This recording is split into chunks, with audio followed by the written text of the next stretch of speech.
Hey guys, I'm here to talk about two of the more accurate rifles that I've put together and been using lately. Um, First off, I wanted to start off with this Savage Access model, and if you go online and look at it, or go to Academy even, they sell like super cheap. I think I picked this one up with tax for like $270, just the rifle. But the thing I like about this rifle is that it comes with a free-floated barrel already, and that's pretty much like the only perk to this rifle. And besides that, it uses a clip, which helps out a lot. The pull on the trigger came really heavy at first, but it's really easy to adjust. All you have to do is cut a couple coils off the spring, and I think it was probably about a 7 or 8 pound pull on it when I first got it. Now it's probably about a 2.5, maybe 3 pound pull. And like I said, I picked this rifle up for $270, and the thing, like I said, is a free floated barrel. No, you can check if you have a free floated barrel. I use a dollar bill. Some people use paper, but I think dollar bill is good. Is to take the dollar bill and slide it all the way down, back up to where the action is, and the receiver. Some people call this the throat. So you can slide it back up to that, and if it slides back there easily without touching anything on the stock, then it's free floating. And the benefits of having a free floating barrel is that the barrel heats up, and after it heats up, if there's any pressure points along the inside of the stock, it'll actually move your point of impact off from where it was before. So it's really good to have a free floating barrel whenever you're trying to shoot accurate wise. The only thing I don't like about this rifle is I'm not a big fan of the stock. The grip back here is pretty decent, but I'm just not a big fan of this whole inlay right here. But the other thing I don't like is that it's not a bull barrel, but I paid $270 for it, and about 200 yards I'm getting about an inch grouping, so it's not bad for a little rifle. And then on top I have a Bushnell, I think it's a Trophy XLT. What I don't like about this scope is that the parallax is up here. I don't like that. It takes too long to reach up there, and you have to look up and see what you're doing because of the numbers on the side here. I like the parallel adjustment, on the side over here by the turrets. But I picked the scope up for about $110 because it was the floor model. It was one that was people looked at and stuff handled, and I couldn't be happier with the scope. I mean, I know it's a cheap scope and it's not a nice high-end scope, but for the price, and since this is such a small caliber, this is only a 223. It's such a small caliber, you don't need a scope that can handle all the recoil and all that, because it doesn't have much recoil. What else? Oh, the scope is 6 to 18 powered, and it has parallax from 10 out to infinity up here. It's a really great handling little rifle. I don't really shoot it too much. My girlfriend usually shoots it because she's a lot smaller, but I mean she can hit a 6-inch plate, out to 250 yards with no problem. She can repeat it every time.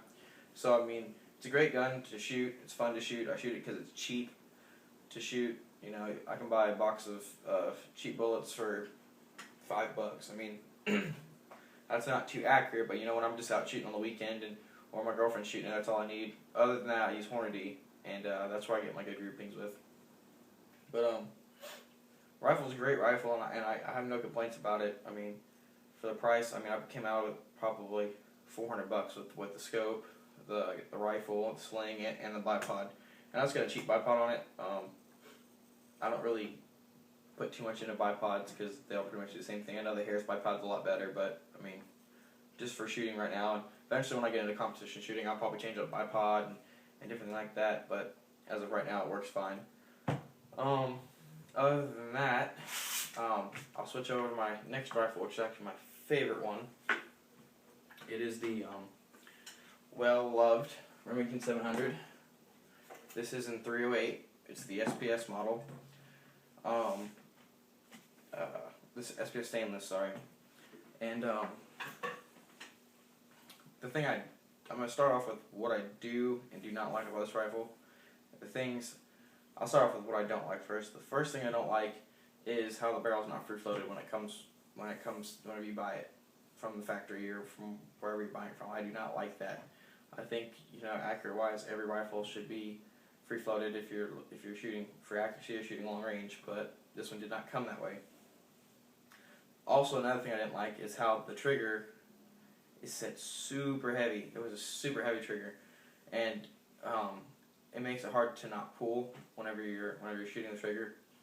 But I did some adjustments myself on it, and it was also probably a 7-8 pound trigger, and now it's down to about 2. I'm gonna go off on a little rant here because what people say kind of upset me sometimes about these rifles. People say that they go off and they misfire by themselves and this and that. I've had this rifle since I've been 10 years old. 10. And I'm now 20, so that was 10 years ago. And I've never had a problem with this rifle, not once. It has not malfunctioned. It is not shot by itself. It is not in any way gone off. And I've also worked on my rifle. I'll tell you about some of the stuff I've done to it in a little bit. I'll tell you, I work on my friend's Remington 700s because that's what I'm most comfortable with. And we've never had any problems with them. They do not misfire. It's not going to happen. I mean, maybe, someone might have had a bad day at the factory and not have done their job. But, there's nothing wrong with the design, I guess is what I'm trying to say. There's nothing wrong with the design of the rifle. It's safe. There's a lot of videos of it being safe and I'm going through the trigger and how it works and different things. I can't get into all that right now, but it works fine. And the people, that have been shot accidentally by these rifles or them going off are usually due to them not maintaining the gun well enough or doing their own trigger adjustments. And I've even done my own trigger adjustments, and I've never had a problem. And I checked it really good. I slammed the bolt forward a couple times and hit it on tables and stuff after just to make sure that it can go off, and I never had a problem with it. So I don't see why these people are complaining. Some people shouldn't be handling guns, and some people, it's easy for a gun to go off and you shoot somebody and then try to blame it on the gun or the manufacturer. Of course you want to take responsibility for it. I'm sure there might be, 1 or 2 cases of it, them actually going off. That might have happened, but for as many of these rifles that are in production, they're probably the most bought rifle. To have a few cases of something going wrong with them, as bad as this, you can take this or leave this. It's not really too big of a deal because there's millions of these that are made, and for as many of them that work that don't work, I don't really think it's a big deal. Plus, just follow the firearm safety rules. I mean, people that don't follow them shouldn't be handling guns anyways. You never point it in a direction where there's people or anything else you don't want to shoot. Whenever you're out with it and you're walking, it's either down on the ground or up in the air. You just don't do that. Plus, it shouldn't be loaded in the first place. Don't load the gun until you're ready to fire it. If people did this, there would be nobody having problems with them. So, I'm sorry. It's not the rifle's fault. It's your fault. And, not yours, but those people's. I mean, it's just ridiculous. I'm done. I'll rant about that all day. But anyways, so, I didn't like how it does not have a free-floating barrel. I didn't like the trigger. And the stock's kind of cheapy, but I mean, it works. It's fine. What I did to it is I free-floated the barrel by myself. It's really easy, as you can see. So I keep getting stuck on this scope cover up here. All the way back to the throat, completely free-floated. Does not touch the stock at all. And that is really great. It helped me with accuracy. I mean, I've already noticed a great improvement on accuracy just from free-floating the barrel. But, like I said, I changed the trigger, and it's about a 2-pound pull, which helps out a lot. Something I do like about this rifle is the action's super smooth. Super smooth action. It never catches. Locks down. It's locked down. It's locked down. It's not a problem. The safety's really easy to work. It's right here. Everyone knows that.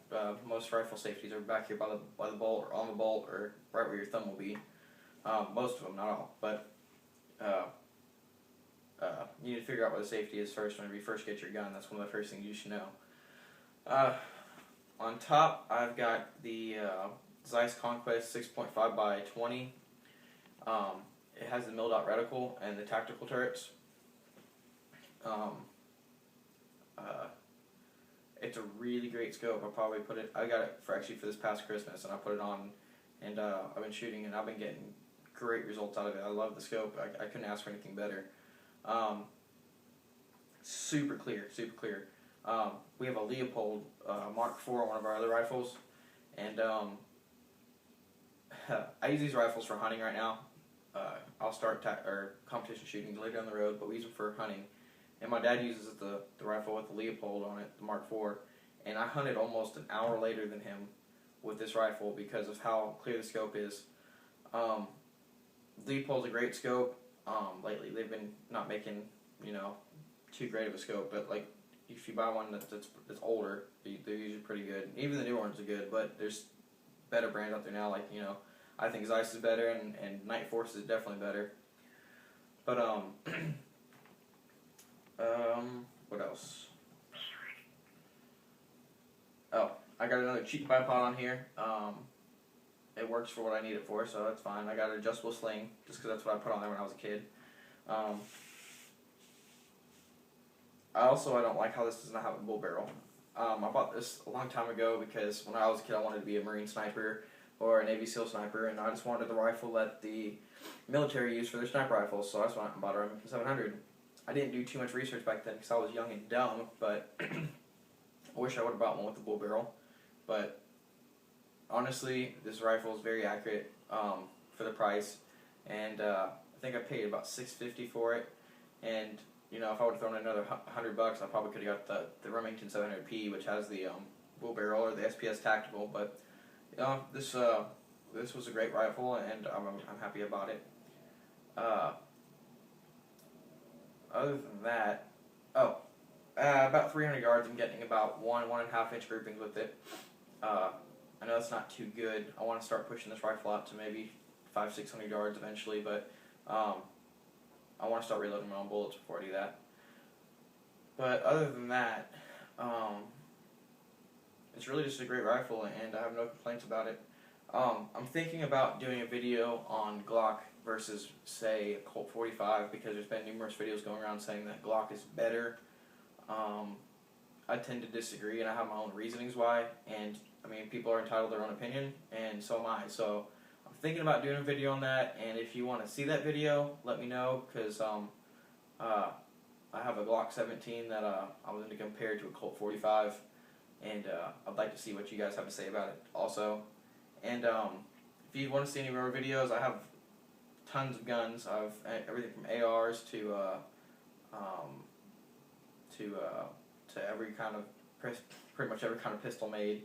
Not every one, but so if you want to see any videos of those or any reviews on anything like that, I also work for a gun shop, so if you want to see any other guns, I can also, if I don't own them, I can do a video on them. My dad actually owns the store, so he lets me mess around with stuff and do reviews and take videos. So just let me know, and I will try to get a review done, and I'd like to hear back from you guys. So if you have any other questions, post them in the comments, and I'll answer anything about this rifle. I've taken it apart so many times. I know it back and forth, upside down. I can tell you anything about it. So if you have any questions about this or any other Remington 700, let me know, and I'll be glad to help. So thanks for watching my video, and hope to do a video of me shooting sometime. Other than that, get out and shoot and see what you can do. Thanks.